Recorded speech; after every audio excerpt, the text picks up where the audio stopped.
It's the second week in a row where, I'm going to be funny here, but, Jack Del Rio's got to start getting his guys off of playing dust-up football and just go full-fledged insurrection here or something. I don't know what they're doing. They're playing dust-up ball, all right? Because it hasn't looked that good. Yeah. It hasn't. Damn!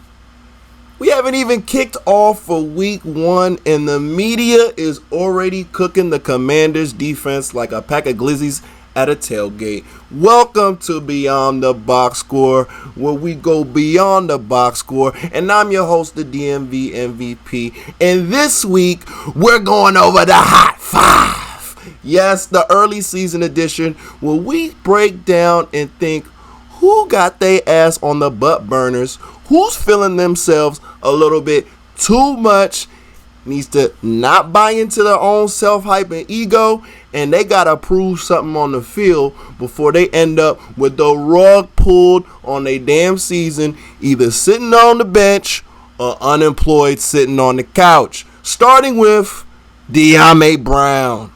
Yes, De'Ami Brown, wide receiver out of North Carolina, drafted by the Washington Commanders last year in the 3rd round, ahead of guys like Nico Collins and Amon-Ra St. Brown, both who had much better seasons than De'Ami in his rookie campaign. Now, to be fair, De'Ami was picked ahead of a bunch of bums too, and in my opinion, at 6 feet, almost 200 pounds, with the speed and route running ability, and with a better quarterback, he has the potential to still be a pretty good receiver, 1,000-yard receiver with a couple touchdowns. But at this point, he's all potential and no production. Last year, he had 12 catches and 165 yards, 0 touchdowns. I mean, for elite receivers like Cooper Kupp, that's pretty much a day's work, And let's be honest, if Cooper Kupp gets 12 catches and 165 yards, he's going to have some touchdowns in there as well. Now, I'm in no way saying he should be Cooper Kupp. I'm just saying, bruh, you're averaging less than 10 yards and 1 catch per game. You got to step it up. Outside of that, the weapons room, the receivers room is packed. He's not only competing with Jahan Dotson, Curtis Samuels, of course Terry McLaurin, but he's also competing with McKissick and Gibson with those backfield targets in the tight end room as well. So he's going to have to capitalize on every opportunity he gets to prove himself. And hopefully he got the dropsies out of his system during that last preseason game against the Ravens. He was dropping first downs. He was dropping touchdowns. And if he does that during the regular season, Ron is going to have his ass sit down, because there's plenty of other options out there to throw the ball to, and additional receivers who need a chance to make more of that opportunity if De'Ami won't. Ron Rivera is under pressure this season as well, and he will not hesitate to bench guys who are helping him lose. Which brings us to number 4 on the Hot 5, Antonio Gibson. Now, Antonio Gibson looked to be a nice first, second down back option for the Commanders heading into this season until they drafted Brian Robinson Jr. And unfortunately for Antonio Gibson, last year he led the team in fumbles with 6. And fumbles are detrimental to the flow and rhythm of your offense. And it'll cost you 1 or 2 wins, the same way it debatably cost us a couple wins last year when he fumbled. Now, Scott Turner has already made a note of this and said, look, we cannot waste possessions with fumbles. And in Ron Rivera's opinion, he seems to run a little tentative and passive at times, and when he does that, instead of going hard through the hole, that's when he seems to relax a little bit and be more susceptible to fumbles. And that's where a guy like Brian Robinson Jr., quick, take the ball, 1 cut, find the hole, hit it hard type running back, comes into play for a guy like Ron Rivera, because he gets the running style he wants, plus he gets less fumbles. Now, Gibson caught a break with the recent carjacking and gunshot wounds suffered by Brian Robinson Jr. But, like they say, it ain't safe, right? This guy is scheduled to come back before midway through the season. So, if Antonio Gibson leaves the door open too far, he might find himself playing more of a reserve role or on special teams. And number 3 on the Hot 5 is none other than Carson Wentz. And we all know the story of Carson Wentz, his troubles in Philly, his troubles in Indianapolis, and now he has come to Washington to see if he can revive his career. This is his last chance. Nobody likes him. Nobody wants him. Nobody in the locker room rocks with him. His mama think he ugly. Blah, blah, blah. All that can be erased with the best deodorant available, which is winning, right? So all we need is Carson Wentz to prove, first, that he's better than the other quarterbacks we had last year. And from the looks of the preseason, the quarterback room does look upgraded with Carson Wentz, Sam Howell, and Taylor Heineke taking up the rear. It's all about Wentz making the smart play when there's too much pressure instead of the dumb, big mistakes he was known for last year. He didn't throw a lot of interceptions last year. He just made big mistakes at the worst time. So if he makes those big plays that the offense was missing with his big arm, but avoids making the huge mistakes he made last year, he'll be able to hold on to his spot, and this team will improve.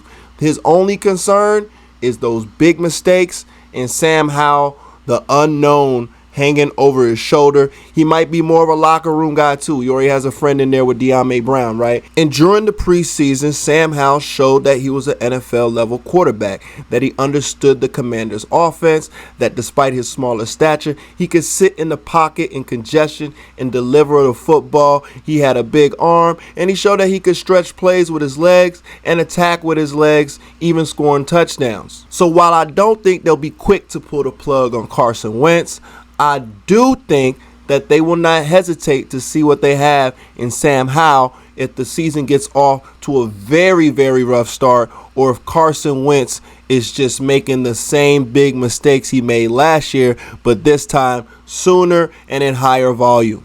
Which brings me to number 2 on the Hot 5, Coach Ron Rivera. Yes, Coach Ron Rivera coming into the 3rd year of his 5-year contract.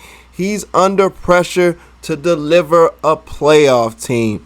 The Commanders are in one of the weakest divisions. The Commanders are in the weaker conference. And after 2 back-to-back 7-win seasons, Ron Rivera has to get those win totals up into the double digits and probably get a playoff berth for people to be satisfied with his job this year. If the Commanders get off to a slow start, the fans will be quick to come for Ron's neck. And look, he has a lot of levers to pull in terms of moving players around and maybe providing some input on the different sides of the ball. But at the end of the day, he's the man in charge. So he's going to have the heat on him every week. And if the defense gets off to a slow start, but the offense is doing pretty well and it's still not turning into wins, folks may take a step back and say, look, you're a defensive coach. It's costing us games. Shoot, maybe we should just let Scott Turner finish the season out as the head coach and then go on a new coach search this offseason. So despite everyone knowing that the organization is dysfunctional and the bad luck when it comes to quarterback health and just overall quarterback play that we had in the QB room, the pressure is still on Ron Rivera. The heat is still on Ron Rivera on high, but not higher than number 1 on the list, Jack Del Rio. Or should I say Jack Dusty Del Rio, because his defense be getting dusted. Now, we all heard about the comments that Jack Del Rio came under fire for during the offseason, and the big problem is, bruh, you don't seem this mad about your defense's performance. You ain't making headlines out here because of comments about your defensive performance. So when your defense is underperforming and you're bringing attention to yourself in a negative light, it puts the target and the bullseye on you early in the season. So when things go wrong, you're the defensive coordinator and you're coaching under a coach that used to be a defensive coordinator and is known as a defensive coach. So Jack Del Rio is one of the first coaches that will get the boot if things get off to a slow start, because I'm sure Ron Rivera will have no problem walking into that defensive room and taking the reins or assigning someone else and consulting along the way. Some of the stuff I saw in the preseason just disgusted me. I mean, we're still not getting pressure on this front line stocked with first and second round picks. The blitz packages don't look creative and don't look like they're creating any additional pressure. The secondary is biting on double moves after double moves, and it's not just the corner, it's the safety too. It's like they're reacting to double moves like they've never seen them before, and they're getting burnt like a pack of backwoods at a rap concert. And then on top of that, the third down zone coverage is still allowing receivers to get to the first down marker.